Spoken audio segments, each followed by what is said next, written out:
Hello and welcome to Nottingham College TV. I'm Farron. And I'm Vanessa. And we're here with Darren Simpson. So hi Darren, how are you today? I'm good, thank you. Hello. Hiya. Hello. So before starting to write books for young adults, you released a novel for adults called Dust on the Moth. Was there any reason for changing to writing books for young adults instead? I'd say it's a combination of good advice from my agent and desperation. So I'd always written for adults originally, and The Dust on the Moth was one of those stories. And then I wrote a couple of books down the line from that. I wrote a book which became Scavengers in the end. Yeah. And that was for adults originally, and it's about, the main character was the adult in the story, raising a child in a kind of a sort of industrial wasteland kind of scenario.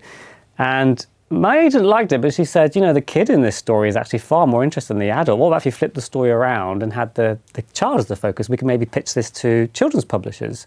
Yeah. And it was something I never ever imagined doing.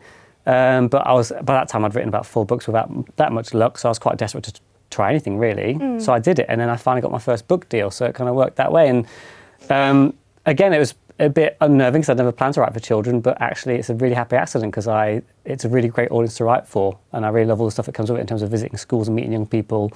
And it's kind of weirdly slightly more open-minded readership than you might get sometimes in adult genres. Really? Yeah, just because I find my books they play a bit loose with genre sometimes, and for some reason the children's market is a bit more open to that kind of playfulness and looseness than sometimes you get in some adult genres. So it's worked out quite well. And I still like to revisit adult fiction and stuff, but I've really enjoyed writing for young people overall.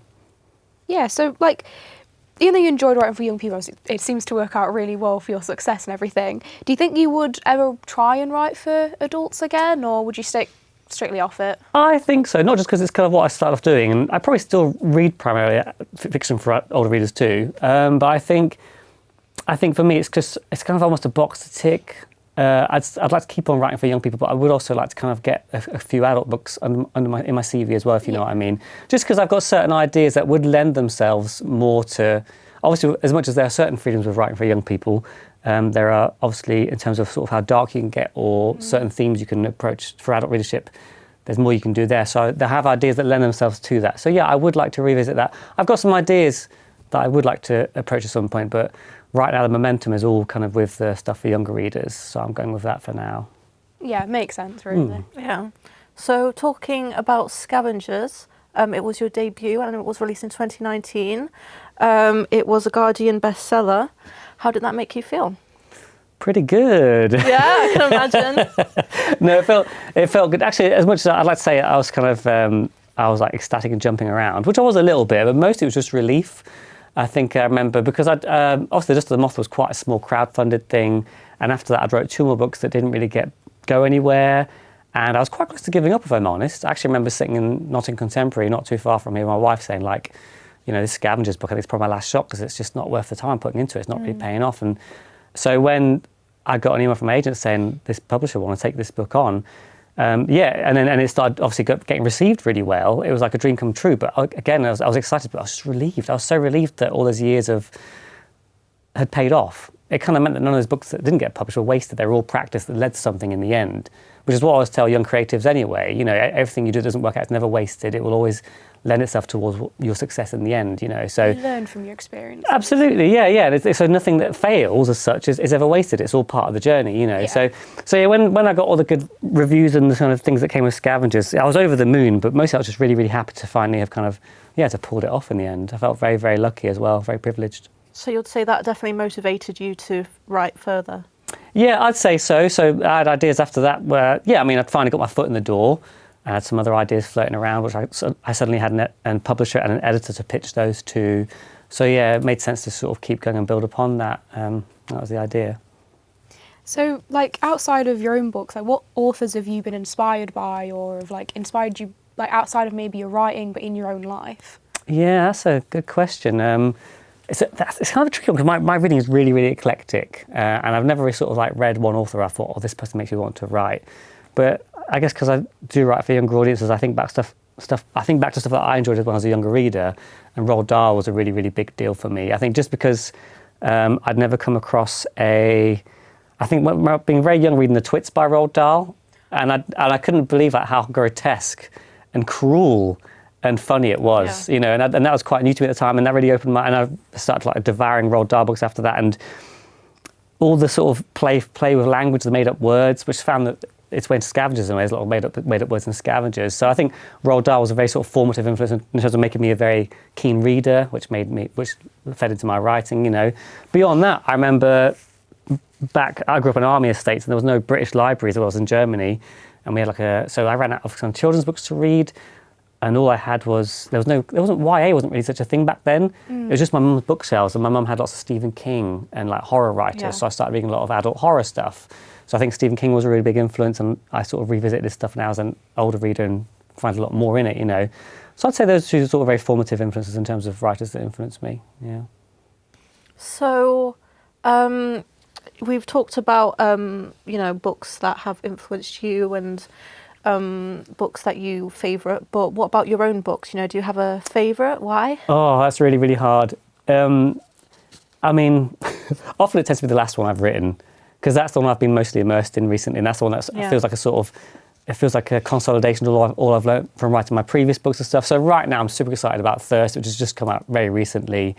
And for me, I'm very fond of it because it's kind of a slightly new area for me. It's for slightly older readers. It's quite an explicit shift into folk horror, which is a bit of a new thing for me, which has allowed me to indulge in some of that more kind of grotesque stuff I like writing, you know. So I think Thirst, I am very, very proud of, very happy with. But I mean, they're all very different. They mean different things to me, but I think Scavengers I have a massive soft spot for, just in the sense it was that kind of book that turned things around suddenly. So I've got a lot of emotional value attached to that. But yeah, I mean, they're all quite different, so I can't really choose a favourite. But right now, Thirst is very much, very particularly fond, I guess, right now.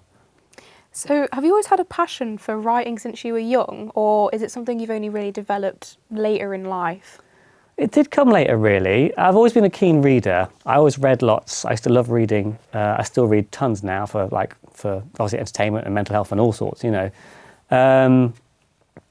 But no, I started writing quite late. I was in bands most of the time. I played drums, and my dream was to be I always wanted to do something creative, and I love being in bands, the sort of social side of it, the instant creativity with sort of mates, I guess.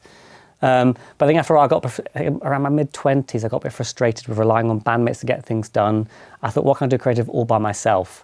I was always rubbish at art, and I couldn't afford sort of expensive electronic equipment. So I thought, writing, you know, I love reading, why not give it a go? And I remember from the very first night I sat down on this cheap laptop I'd got second hand and just started a short story. I was just in love with it instantly, just because I couldn't believe all the possibilities you can explore with so little. Yeah. There's an amazing economy to writing where you can just do so much with so little, and I still love that now.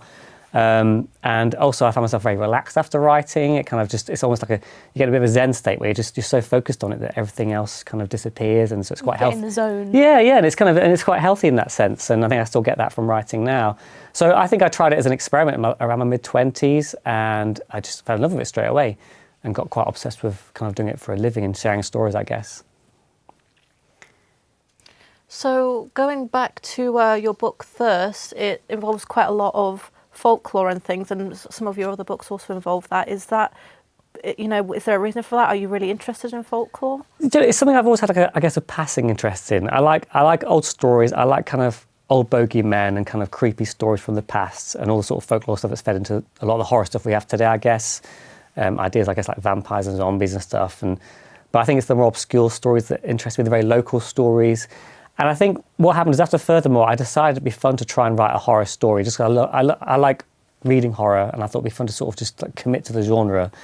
And I think in terms of a type of genre, folk horror appeals to me because I think folk horror, it ties into such ancient beliefs that are very much part of our cultural DNA. You know, a lot of people, I think, for example, you get sort of fantasy genre where everything's magical and there's magic systems. But when I think about folk magic, you think about superstitions we still have today. We still cross our fingers, we still count magpies. It's very real, like... That's what I mean. There's something that's earthy and real about it, something relatable. Even in such a different age that we live in now compared to those stories back then, we still know like Jack and Jill, we still know Red Riding Hood.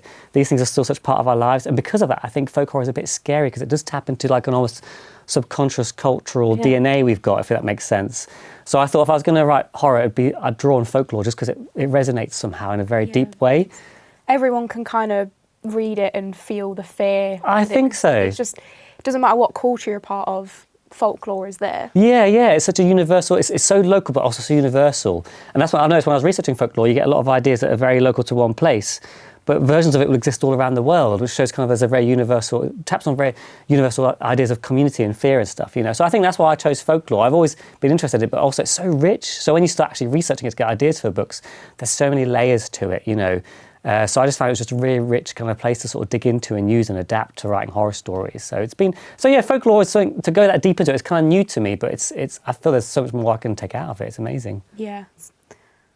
So you released your new book, Thirst, so going on from that, about 2 weeks ago. How's the response been so far? The response has been really nice so far. I've been super nervous because it's it's kind of too early to tell. Like there's been lots of nice reviews online and stuff, and it's kind of made its way into sort of like, I guess, so it's got good reviews in certain periodicals that are focused on children's fiction and librarians and that kind of thing. So it's still gone down really well. A lot of people have been genuinely shocked by how scary some of it is, which is kind of sort of satisfies a slightly childish part of me to be able to shock people a little bit.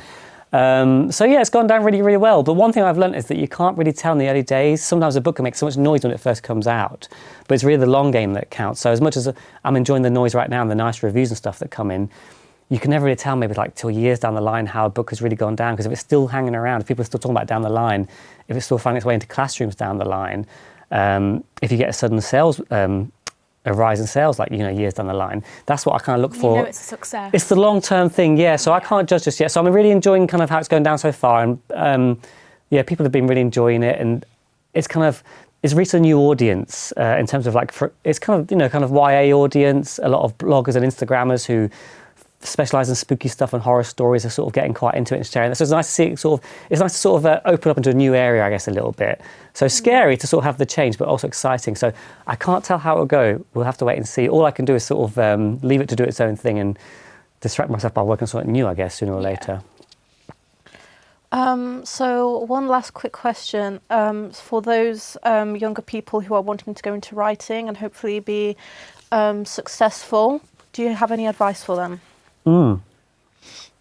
So my advice for young writers usually boils down to some very, very simple, because I wouldn't tell anyone how to write, but I tell them what might help their chances. So I think, for example, reading a lot will always help, because and that doesn't mean like reading a book, you don't have to read like your favourite books and think about how does this work. Just reading stories for pleasure, you will sort of soak up how storytelling works and what you like and what you can apply yourself. You know, so reading lots definitely counts.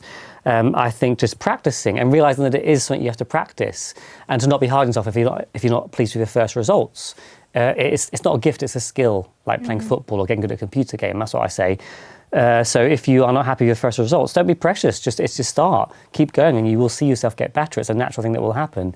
And the main thing, coming back to, I guess, how long it took me to get published, is just perseverance. Perseverance is so, so key, because it can take a long time. A lot of writers on average might write maybe 2, 3, 4 books before they finally get a book deal with one of them. But again, that sounds a bit grueling, but it's not, because like I said before, it's all practice. So I would say don't be disheartened, just enjoy yourself all the way. Write what you care about, what you enjoy, because then you're having a good time, and that's going to show in the text. And then keep practicing, and you will get better and better. And then eventually your perseverance will meet a little bit of luck, you know, the right agent, the right editor seeing your thing and thinking, this is for me, you know, and then it will come together. So yeah, those are the key things I say. Read lots, make sure you're enjoying your writing, see it as practice, and persevere until a bit of luck comes and helps you out, you know. Yeah. Well, thank you, Darren, for joining us. And thank you, everyone, for watching, and see you next time.